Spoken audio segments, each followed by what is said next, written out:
everyone, welcome back to the BVTV channel. And since the new Dead by Daylight DLC package just came out, I think it's called Descend Beyond. Yep, it is. And I actually wound up getting the DLC. So today we're going to be talking about the killer, the Blight. Yesterday we followed, well, not yesterday, but last week we followed up with Felix Richer. So now we're going to follow up this week with the killer, the Blight.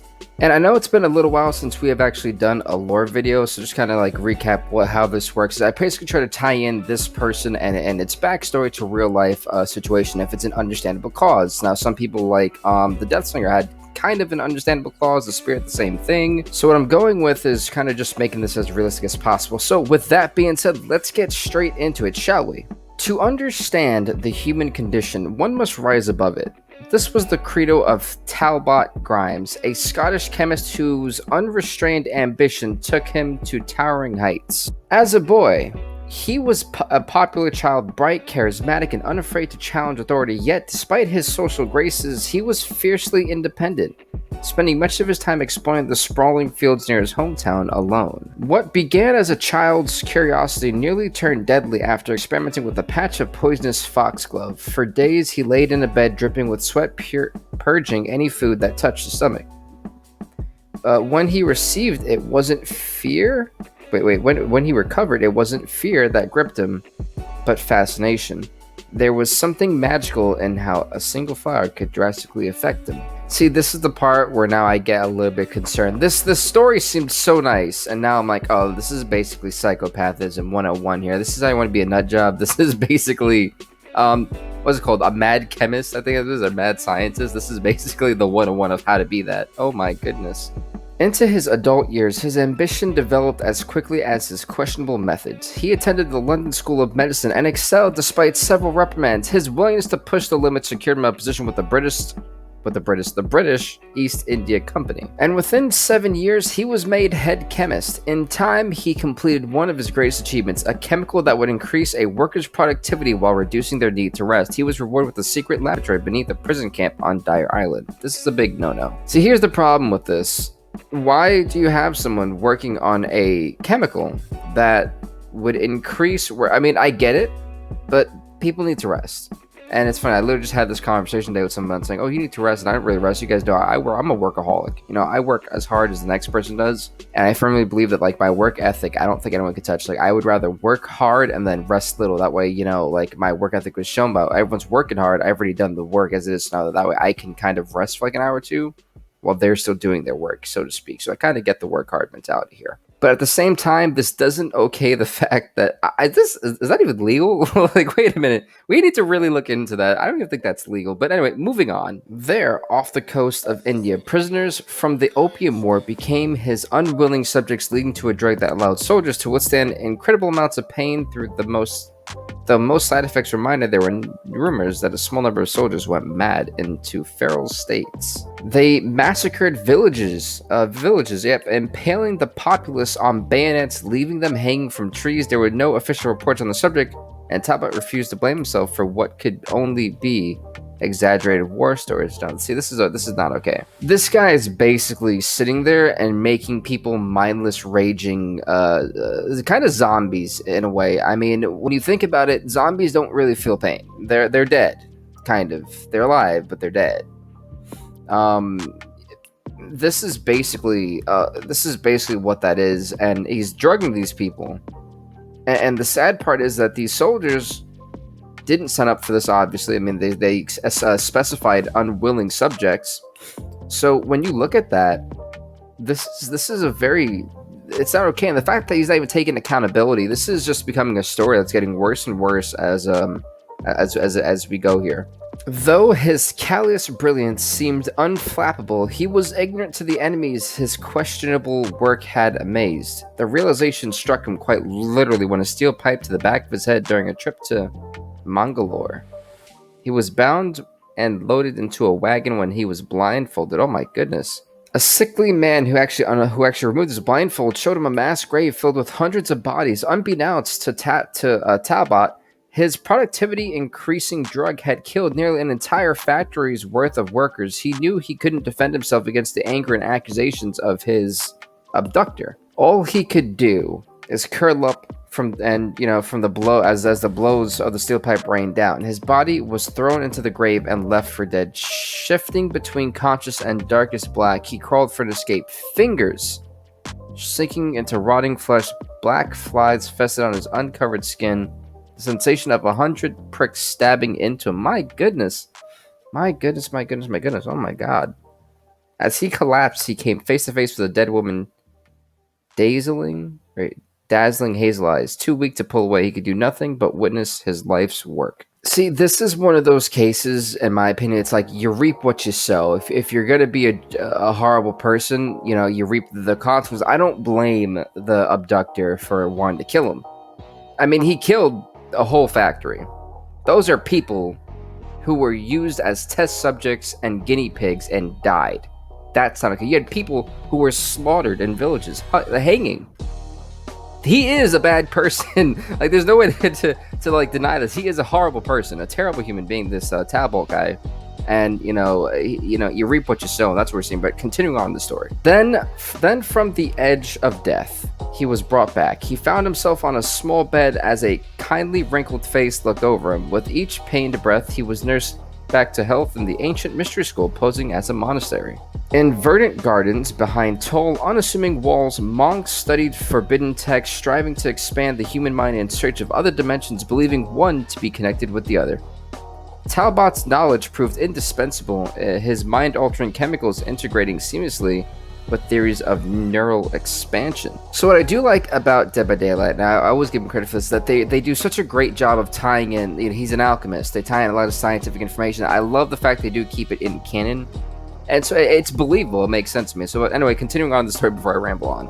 He realized then that his salvation was no coincidence. He was plucked from the pit specifically to advance the school's knowledge. He agreed to help until his recovery was complete, being tasked with researching what the monks called the soul chemical.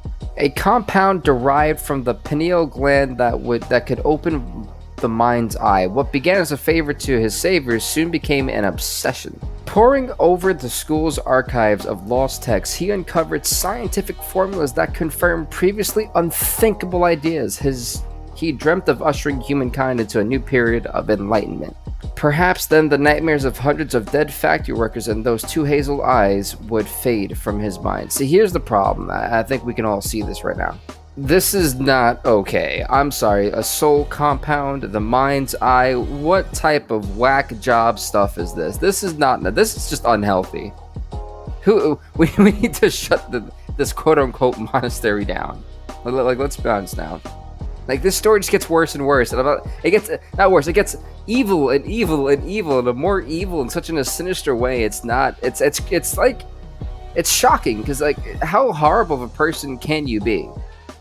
Because let's be honest now, the unlocking the mind's eye, I don't even know. I could probably do research on that, try to figure that, but that just does not sound, and it sounds out of this world.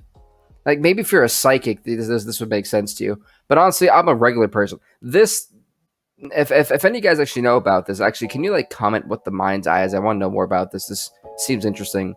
And then the soul chemical. I'm not okay with that. This is very much illegal and it's probably banned even in like the worst of the worst in terms of countries and their states. But this is probably banned from like all over the world. Assuming this was real, by the way. I just want to put that out there. But anyway, continuing on with the story. As he came closer to a breakthrough, the demeanor of the monks shifted. The gentle smiles they offered were paired with uneasy eyes that quickly darted away when spotted. The polite conversations he once privy to turned to hushed rumors. The last thing he would see of the school was a cracked ceiling above his bed, branching like a dendrite through plaster. Oh no, that's not good. His next memories were a shattered mosaic of images and sensations, smearing lights, horses' hoofs on cobblestone, coarse burlap, scratching at his cheeks and sharp bites into his arm. He awoke, ragged and unwashed, splayed on the straw mattress of an opium den. Mind in a dense fog, his first thought was of his notes, the only record of his groundbreaking revelations. He searched frantically, scrambling through the dingy basement, pleading aloud for help. The few other denizens looked up from their hammocks, offering nothing but drug-soaked eyes and a pathetic gaze that soon fell into half slumber. Before he noticed the robed figure appear behind him, a needle plunged into his arm and the world disappeared once more, awoken again. Each time hazier than the last, he tongued a howl grasp between his teeth. How long, he wondered. A faint memory returned, the soul chemical, his notes, the verge of a breakthrough. A faraway whisper entered his mind. See, this is where it's going to be interesting because now they pretty much took his research and used it against him. At least I think that. I think that that's what they did. I think they tried to use it against him, or they basically were using him. I think that was obvious to see here. But I mean, again, it's a situation like you were in a crooked society. You should have known they were going to drug you at some point with the stuff you're trying to make. That's why they stopped talking to you, because they realized, hey, look, he's already believing in us. We'll use him and then dispose of him as a test subject. It makes perfect sense. Evil 101 here, guys. Come on.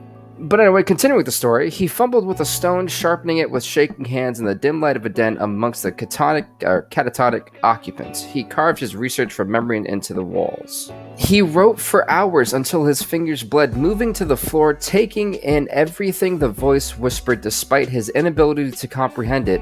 When there was nowhere left to write, he gripped the stone and carved the message into his chest. Oh my god, this guy's got problems. Stained with blood, he witnessed a miracle appear before him, a magnificent field of lush orange flowers. The whispered voice beckoned to him, urging him to enter the fields and discover worlds and dimensions beyond human comprehension. For a moment, Talbot felt the sense of wonder he possessed the child. So obviously we know, now it's the entity calling to him like, hey, let me get you out of here. This is why I love the entity so much. The amount of smarts, it's basically you're baiting like, hey, look, I'm taking a memory that you cherish so much and I'm going to use it against you. Come join me. Come here. Come hither. Follow this trail. And it's basically going to lead him into what I'm assuming is how he got into the world or the realm of the entity. The denizens of the opium den awoke to silence, the dry scent of smoke still lingering in the air. Shambling out of their drug-hazed fog, they found the stone floor wet with blood.